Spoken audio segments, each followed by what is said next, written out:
ये लुसेंट और स्पीडी का 26वां एपिसोड है। चलिए शुरू करते हैं।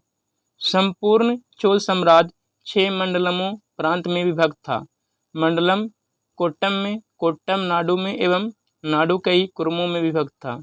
नाडु की स्थानीय सभा को नाटुर एवं नगर की स्थानीय सभा को नगरतार कहा जाता था।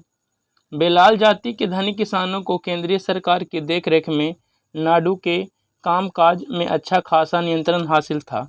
उनमें से कई धनी भूस्वामियों को चोल राजाओं के सम्मान के रूप में मुबदल बेलन, 3 राजाओं के अपनी सेवाएं प्रदान करने वाला बेलन या किसान, अरियार प्रधान जैसे उपाधियां दी। उन्हें केंद्र में महत्वपूर्ण राजकीय पद सौंपे।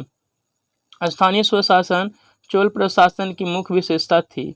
पूर्व सर्वसाधारण लोगों की समिति थी जिसका कार्य होता था सार्वजनिक कल्याण के लिए तालाबों और बगीचों के निर्माण हेतु गांव की भूमि का अधिग्रहण करना। सभा या महासभा, यह मूलतः अग्रहारों और ब्राह्मण बस्तियों की सभा थी जिसके सदस्यों को पेरुमक्कल कहा जाता था। यह सभा बरियम नाम की समितियों के द्वारा अपने कार्य को संचालित करती थी। सभा की बैठक गांव में मंदिर के निकट, वृक्ष के नीचे या तालाब किनारे होती थी। व्यापारियों की सभा को नगरम कहते थे। चोल काल में भूमि कर उपज का 1/3 भाग हुआ करता था। गांव में कार्य समिति की सदस्यता के लिए जो वेतनभोगी कर्मचारी रखे जाते थे उन्हें मध्यस्थ कहते थे। उत्तर मेरूर अभिलेख के अनुसार सभा की सदस्यता के लिए इच्छुक लोगों को ऐसी भूमि का स्वामी होना चाहिए जहां से भू राजस्व वसूला जाता है। उनके पास अपना घर होना चाहिए। उनकी उम्र 35 से 70 के बीच में होना चाहिए। उन्हें वेदों का ज्ञान होना चाहिए। उन्हें प्रशासनिक मामलों की अच्छी जानकारी होनी चाहिए और ईमानदार होना चाहिए। यदि कोई पिछले 3 सालों में किसी समिति का सदस्य रहा है तो वह किसी और समिति का सदस्य नहीं बन सकता। जिसने अपने या अपने संबंधियों के खाते जमा नहीं कराए हैं वह चुनाव नहीं लड़ सकता। ब्राह्मणों को दी गई कर मुक्त भूमि को चतुर्वेदी मंगलम एवं दान में दी गई भूमि को ब्रह्मा देव कहलाती थी। चोल सेना का सबसे संगठित अंग पदाती सेना था। चोल काल में कन लज्जू सोने के सिक्के थे। तमिल कवियों में जैन नोगोंदर विश्व प्रसिद्ध कवि था जो कोलुतुंग प्रथम का राजकवि था। उसकी रचना कलिंगतुपर्णी है। कंबन, ओटककुट्टन और पुगलेंदी को तमिल साहित्य का और पंप, पून एवं रन कन्नड़ साहित्य का त्रिरत्न कहा जाता है। पर्सी ब्राउन ने तंजावुर के बृहदेश्वर मंदिर के विमान को भारतीय वास्तुकला का निष्कर्ष माना है। चोलकालीन नटराज प्रतिमा को चोल कला का सांस्कृतिक सार या निचोड़ कहा जाता है। नटराज प्रतिमा में शिव को उनकी दाहिनी टांग पर संतुलित रूप से खड़े हुए और उसी टांग के पंजे से अज्ञान या विस्मृत की दैत्य अपस्मार को दबाते हुए दिखाया गया है। साथ ही शिव भुजंगंत्रा शीत की स्थिति में अपनी बाईं टांग उठाए हुए हैं जो तिरोभाव यानी भक्त के मन से माया या भ्रम का पर्दा हटा देने का घोतक है। उनकी चारों भुजाएं बाहर की ओर फैली हुई हैं और मुख दाहिना हाथ अभय हस्त की मुद्रा में उठा हुआ है। उनकी ऊपरी दायां हाथ डमरू जो उनका प्रियवाद्य पकड़े हुए तालबद्ध ध्वनि उत्पन्न करता हुआ दिखाया गया है। ऊपरी बायां दोलहस्त मुद्रा में दाहिने हाथ की अभय हस्त मुद्रा से जुड़ा हुआ है। उनकी जटाएं दोनों ओर छिटकी हुई है और उस वृत्ताकार ज्वाला को छू रही है जो नृत्य संपूर्ण आकृति के घेरे हुए हैं। शिव को भारत में नृत्य कला का अधिष्ठाता देवता भी माना जाता है। चोल कांस्य प्रतिमाएं संसार की सबसे उत्कृष्ट कांस्य प्रतिमाओं में गिनी जाती है। कांस्य प्रतिमाएं बनाने की कला के संरक्षक के रूप में चोल वंशी विधवा महारानी सेवियान महादेवी का नाम विशेष रूप से उल्लेखनीय है। शैव संत स्नाशिव पंडित राजेंद्र प्रथम के गुरु थे। चोल काल 10वीं सदी का सबसे महत्वपूर्ण बंदरगाह कावेरीपट्टनम था। बहुत बड़ा गांव जो एक इकाई के रूप में शासित किया जाता था तनियर कहलाता था। उत्तर मेरूर शिलालेख जो सभा संस्था का विस्तृत वर्णन उपस्थित करता है, परांतक प्रथम के शासनकाल से संबंधित है। चोलों की राजधानी कालक्रम के अनुसार थी उरियरूर, तंजौर, गंगईकोंड, चोलपुरम एवं कांची। चोल काल में सड़कों की देखभाल बागान समिति करती थी। चोल काल में आम वस्तुओं का आदान प्रदान का आधार धान था। चोल कला के विशाल व्यापारी समूह निम्न थे: बलंजियार, नानादेशी एवं मणिग्रामम। विष्णु को उपासक अलवार व शिव को उपासक नयनार संत कहलाते थे। चालुक्य वंश कल्याणी। कल्याणी के चालुक्य वंश की स्थापना तैलप द्वितीय ने की थी। इसकी राजधानी मानेखेत थी। चालुक्य वंश कल्याणी के प्रमुख शासक हुए तैलप प्रथम, तैलप द्वितीय, विक्रमादित्य, जयसिंह, सोमेश्वर, सोमेश्वर द्वितीय, विक्रमादित्य सिक्स, सोमेश्वर तृतीय एवं तैलप तृतीय। सोमेश्वर प्रथम ने मानेखेत से राजधानी हटाकर कल्याणी कर्नाटक को बनाया। इस वंश का सबसे प्रतापी शासक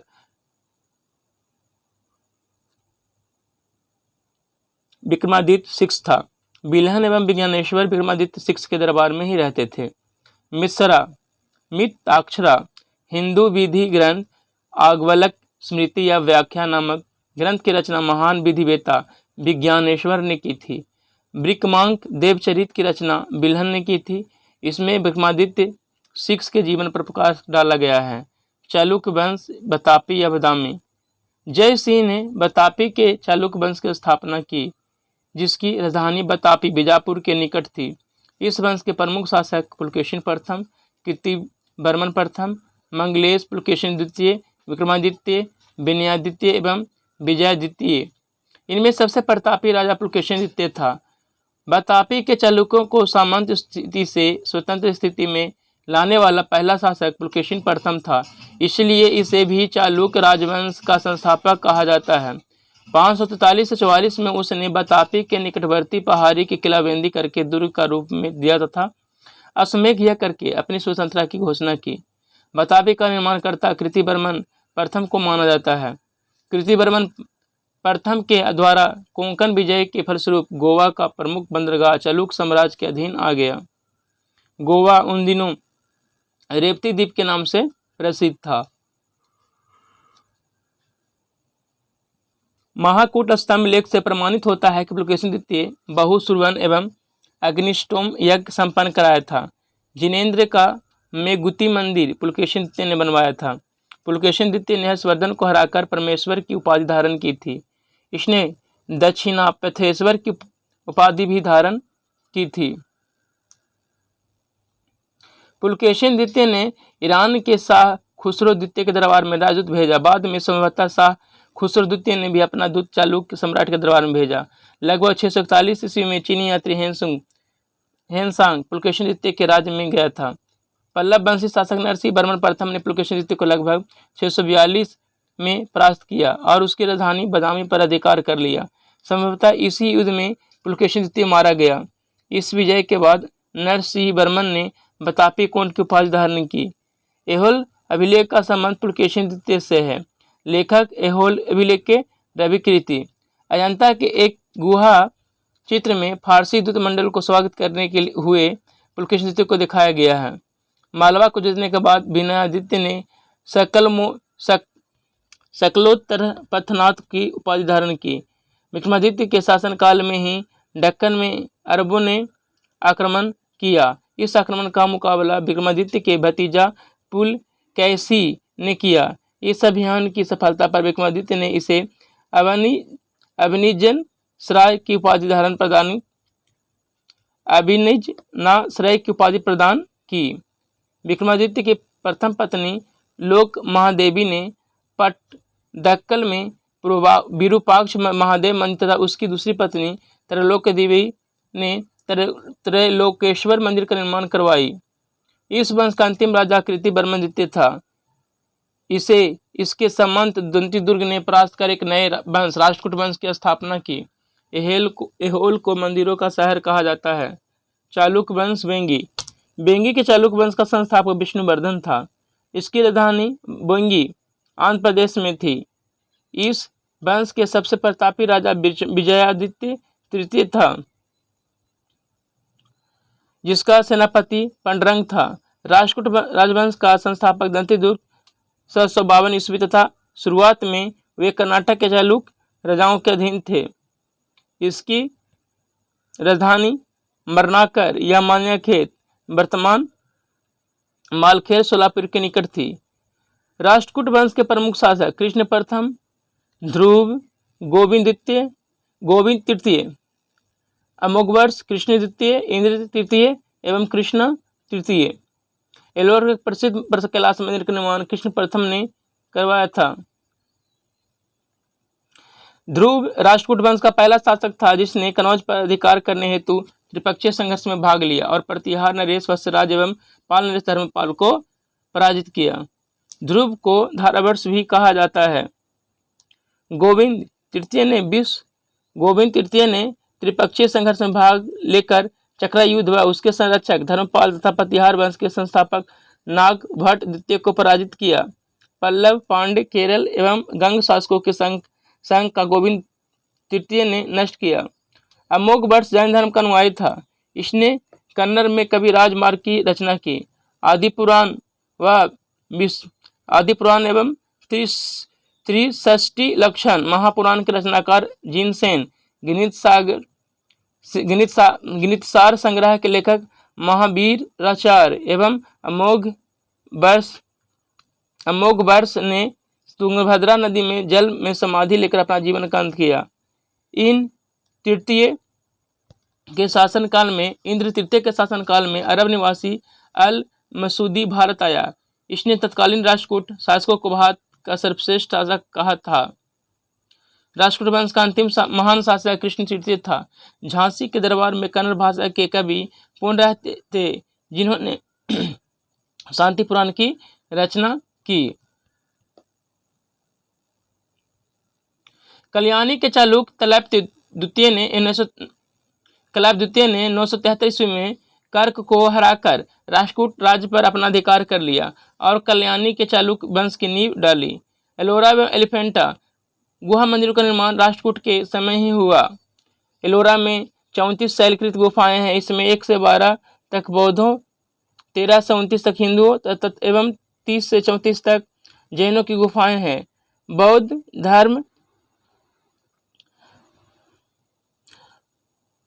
बौद्धों 23 से 29 तक हिंदुओं एवं 30 से 40 तक जैनों की गुफाएं हैं।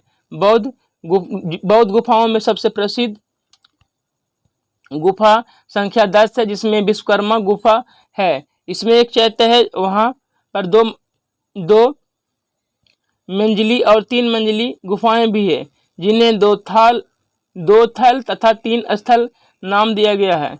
एलोरा की गुफा 15 में विष्णु को नरसिंह अर्थात पुरुष सिंह के रूप में दिखलाया गया है।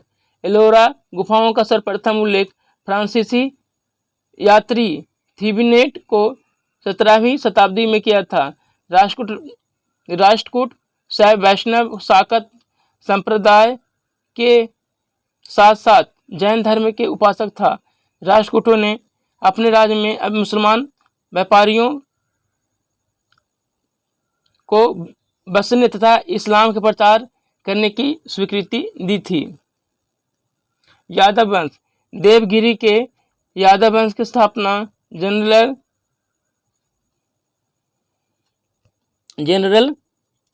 देवगिरी के यादव वंश की स्थापना भीलम पंचम ने की थी। इसकी राजधानी देवगिरी थी। इस वंश का सबसे प्रतापी राजा सिंधन था। इस वंश का अंतिम स्वतंत्र शासक रामचंद्र था जिसने अलाउद्दीन के सेनापति मलिक कफूर के साम्राज्य में समर्पण किया। संगीत शास्त्री सारंगदेव राजा सिंधन के दरबारी में थे जिन्होंने संगीत रत्नाकर नामक ग्रंथ की रचना की। द्वार समुद्र के द्वारा होयसल वंश की स्थापना विष्णुवर्धन ने की थी। होयसल वंश यादव वंश की एक शाखा थी। बेलूर में चेन्नई के मंदिर का निर्माण विष्णुवर्धन ने 1117 में किया था। होयसल वंश का अंतिम शासक वीर बल्ला तृतीय था जिसे मलिक कफूर ने हराया था। होयसल वंश की राजधानी द्वार समुद्र आधुनिक हेलीबीड था। कदम वंश की स्थापना मयूर शर्मन ने की थी। कदम वंश की राजधानी बनवासी थी। गंग वंश का संस्थापक वज्रहस्त पंचम था।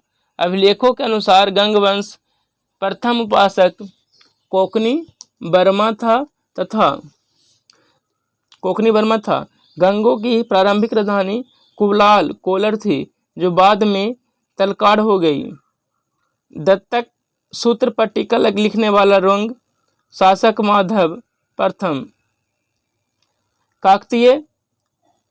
काकतीय वंश का संस्थापक बेटा प्रथम था, जिसने नलकोंडा हैदराबाद में एक छोटे से राज का गठन किया, जिसकी राजधानी अमनकोंड थी। इस वंश का सबसे शक्तिशाली शासक गणपति था। रुद्रमा देवी गणपति की बेटी थी, जिसने रुद्रदेव महाराज का नाम ग्रहण किया, जिसने 35 वर्ष तक शासन किया।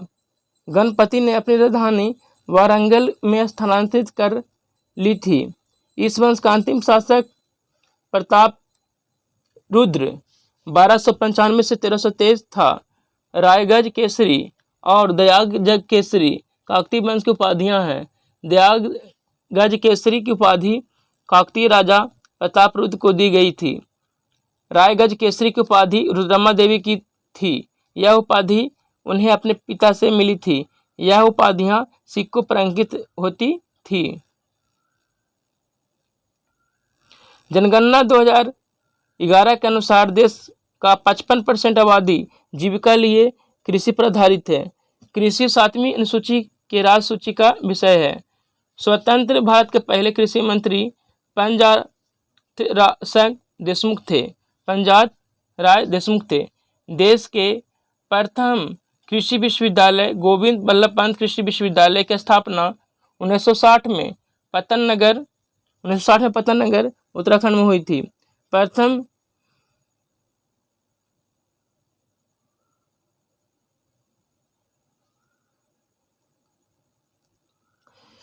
कृषि विज्ञान की स्थापना 1947 में पुदुचेरी में हुई थी। भारतीय कृषि अनुसंधान संस्थान की स्थापना मूल रूप से 1905 में बिहार के पूसा में हुई थी। वर्तमान में भारतीय कृषि अनुसंधान संस्थान पूसा कैंपस दिल्ली में स्थित है। भारतीय कृषि का इतिहास नामक पुस्तक एम.एस. रंधावा द्वारा लिखी गई है। विश्व वन दिवस 21 मार्च को मनाया जाता है। हरित क्रांति का विश्वसनीय जन्मदाता नॉर्मन बोरलॉग को माना जाता है। बोरलॉग पुरस्कार कृषि एवं क्षेत्र से संबंधित है। भारत में हरित क्रांति की शुरुआत 1967 में हुई थी। एम एस स्वामीनाथन को भारत में हरित क्रांति का जनक माना जाता है। हरित क्रांति का जनक देश फिलीपींस है। हरित क्रांति शब्द का प्रयोग सर्वप्रथम किसने किया? डॉक्टर विलियम गॉड ने। भारत में हरित क्रांति का सर्वप्रथम पंजाब में अग्रणी, जिसका सर्वाधिक प्रभाव पड़ा गेहूं पर पड़ा। गेहूं के लिए औसत तापमान 10 डिग्री सेल्सियस से 25 डिग्री सेल्सियस तथा वार्षिक वर्षा 50 से 70 सेंटीमीटर जरूरी होता है। ग्लूटीन नामक प्रोटीन गेहूं में पाया जाता है। गेहूं उत्पादन में चीन प्रथम, भारत दूसरा स्थान है। गेहूं उत्पादन में अग्रणी राज्य उत्तर प्रदेश है। गेहूं का वनस्पतिक नाम ट्रिटिकम एस्टिवम है।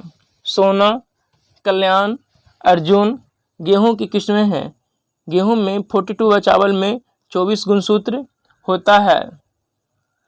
गेहूं के लिए सबसे उपयुक्त मिट्टी जलोढ़ है। गेहूं में विटामिन B1, B2 तथा B6 पाया जाता है। गेहूं में रस्ट रोग कवक के कारण होता है। चावल का वनस्पति नाम ओराइजा सटाइवा है, जो ग्रेमीन कुल गेहूं का भी पौधा है। चावल में कार्बोहाइड्रेट 76%, प्रोटीन 6 से 7% तथा वसा 2.5% विद्यमान होता है। चावल की खेती के लिए औसत तापमान 25 डिग्री सेल्सियस से तथा वार्षिक वर्षा 100 सेंटीमीटर जरूरी होता है।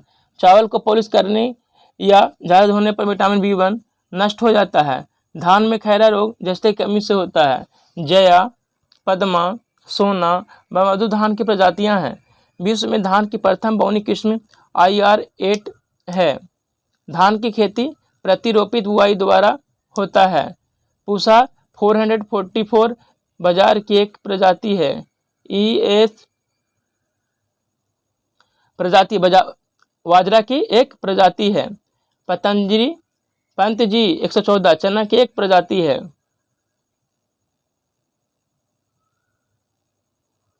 तंबाकू में विषैला तत्व निकोटीन होता है। दलहनी फसल सोयाबीन का सर्वाधिक उत्पादन मध्य प्रदेश सोया प्रदेश में होता है। दलहनी पौधों की जड़ों में राइजोबियम नामक जीवाणु पाया जाता है। दलहनों का राजा चना तथा दलहनों की रानी मटर पौधे नाइट्रोजन नाइट्रेट के रूप में लेते हैं। मिट्टी में नाइट्रोजन की कमी पूरा करने के लिए चना बोने की आवश्यकता दी जाती है। 2,4-D एक खरपतवार नाशी है। आम का वनस्पतिक नाम मैंजीफेरा इंडिका है। हॉर्टिकल्चर बागवानी से तथा ओलोरीकल्चर साग सब्जियों के उत्पादन से संबंधित है। वनों और जंगलों का अध्ययन सिल्वीकल्चर कहलाता है। वृक्ष वनस्पतियों की खेती का अध्ययन वृक्ष संवर्धन कहलाता है। फलों का अध्ययन पोमोलॉजी।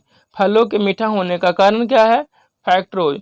फूलों का अध्ययन एंथोलॉजी। फूलों की खेती फ्लोरिकल्चर। आलू लता टमाटर की प्रजाति है। कल्याण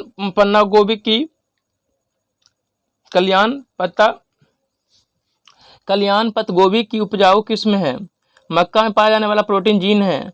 ब्लास्ट रोग धान से, हरितवाली रोग बाजरा से, अग्नि निर्जा रोग सेब से संबंधित है। श्वेत क्रांति दूध में तीव्र वृद्धि से संबंधित है, जिसके सार्थक करने के लिए 1970 में ऑपरेशन फ्लड की शुरुआत राष्ट्रीय डेयरी विकास बोर्ड द्वारा की गई। राष्ट्रीय डेयरी विकास बोर्ड की स्थापना 1965 में हुई थी, जिसका मुख्यालय गुजरात के आनंद में है। डॉक्टर वर्गीज कुरियन को भारत में श्वेत क्रांति ऑपरेशन फ्लड का जनक कहा जाता है। राष्ट्रीय डेयरी अनुसंधान संस्थान करनाल हरियाणा में स्थित है। दूध की शुद्धता लैक्टोमीटर से मापी जाती है। दूध में वसा का मापन गर्बर विधि के द्वारा होता है। Graver method. दूध का पीएच मान 6.4 से 6.6 होता है। दूध का पाश्चुराइजेशन लुई पाश्चर ने की। पाश्चुरीकरण प्रक्रिया में दूध को 62 डिग्री सेल्सियस 35 मिनट तक रखा जाता है। दूध का रंग सफ़ेद केसिन का रंग, घी का रंग पीला कैरोटीन, दूध या घी का रंग पीला कैरोटीन कारण, दूध में मीठापन लैक्टोज के कारण, दूध उत्पादन में भारत का स्थान पहला, दूध से दही लैक्टोबैसिलस के कारण बनता है। चाय में थीन पाया जाता है, कॉफी में कैफीन पाया जाता है। एरेबिका एवं रोबस्टा कॉफी की किस्में हैं।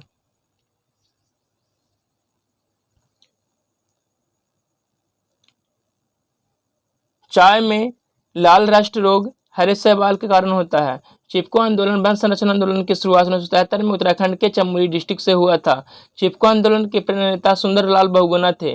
रेशम की कीड़ों को कोकून कहा जाता है।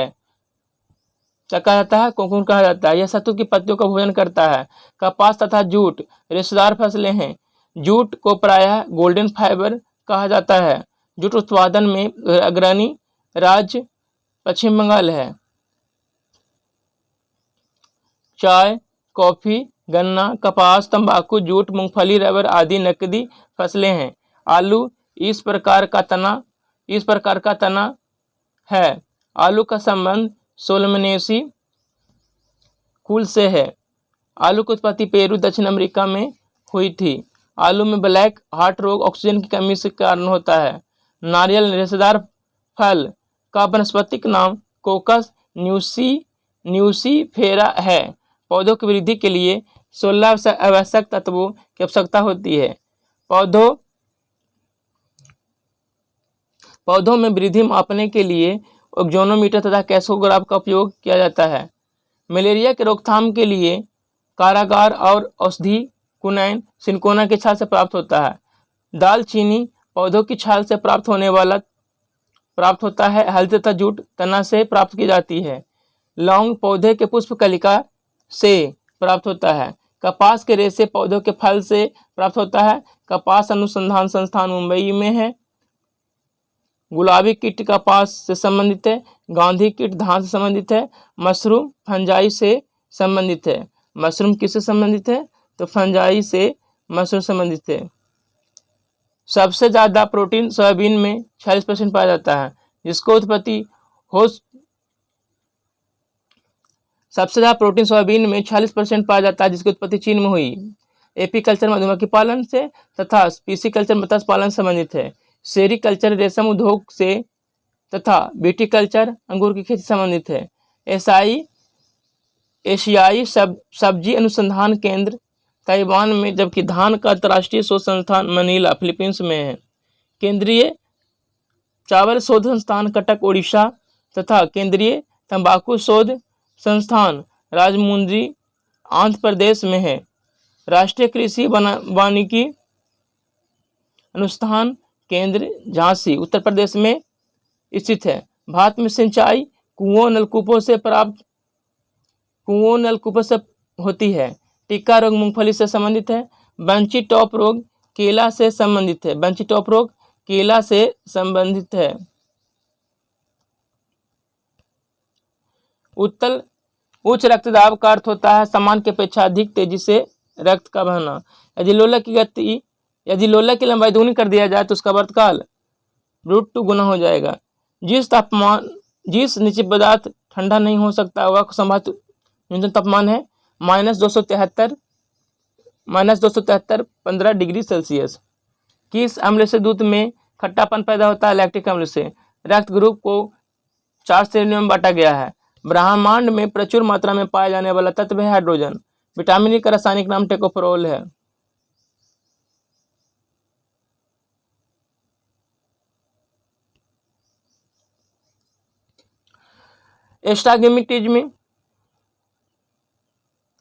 एस्टाग्माटिज्म बीमारी आंखों की। मनुष्य के शरीर में कितना रुधिर होता है? 5 से 6 लीटर। विद्युत धारा का चुंबकीय प्रभाव से प्रथम अवलोकित किया था फैराडे ने। न्यूरॉन इकाई है तंत्रिका उत्तक का। मानव आंख के रेटिना पर बना प्रतिबिंब होता है वास्तविक एवं उल्टा। एल्युमिनियम धातु की अयस्क है बॉक्साइट। मानव नेत्र की दूरदृष्टि दोष कहलाता है हाइपोमेट्रोपिया। सबसे कम तरंग लंबाई वाली किरणें हैं गामा किरणें। हर्ट्ज मात्रक है आवृत्ति का। कोबाल्ट 60 से कौन सी किरण निकलती है? गामा किरणें निकलती है। चाय में सबसे महत्वपूर्ण ऊर्जा पदार्थ थीन है। हाइड्रोमीटर मापता है अपेक्षित घनत्व को। पृथ्वी के क्रोड का मुख्य घटक लोहा तथा निकेल है। ट्रांसफार्मर बदलता है उच्च एसी वोल्टेज को निम्न एसी वोल्टेज में। उच्च खून की कमी को एनीमिया बोला जाता है। खून की कमी क्या कहलाता है? एनीमिया कहलाता है। अश्रु गैस क्लोरोपिक्रिन है। H2O का अधिकतम घनत्व 4 डिग्री सेल्सियस पर होता है। स्टार्च का रासायनिक सूत्र C6H10O5N है। एक पिंड का पृथ्वी की सतह से पलायन वेग है 11.2 मील प्रति घंटा। हीरा का अपवर्तनांक 2.42 होता है। दूध से क्रीम निकालने में कौन सा बल लगता है? अपकेंद्रीय बल। पानी से बर्फ बनना परिवर्तन है भौतिक परिवर्तन। बर्फ जमाने में जिलेटिन मिलाया जाता है। फैराडे का नियम संबंधित है। अल्ट्रासोनिक वेग का मात्रक है मैक। वनस्पति में जीव होते हैं कहा था जेसी बोस ने। रक्त को शुद्धिकरण करता है किडनी। रक्त को शुद्धिकरण कौन करता है? किडनी। दूध के अक्सार प्राय होते हैं क्षारीय। सल्फर अणु को दर्शाया जाता है एसेट द्वारा। मवेशियों में खुर रोग होता है विषाणुओं के द्वारा। जल की बूंदें गोल होती हैं पृष्ठ तनाव के कारण। रसायन का राजा H2SO4 को कहा जाता है। प्याज परिवर्तित रूप है किसका? तना का। सूर्य के परित अपनी कक्षा में हेलिक धूमकेतु पथ का होता है दीर्घवृत्तीय। कोलेस्ट्रॉल किससे संबंधित है? वसा से संबंधित है। इस तरह से वीडियो समाप्त होता है। धन्यवाद।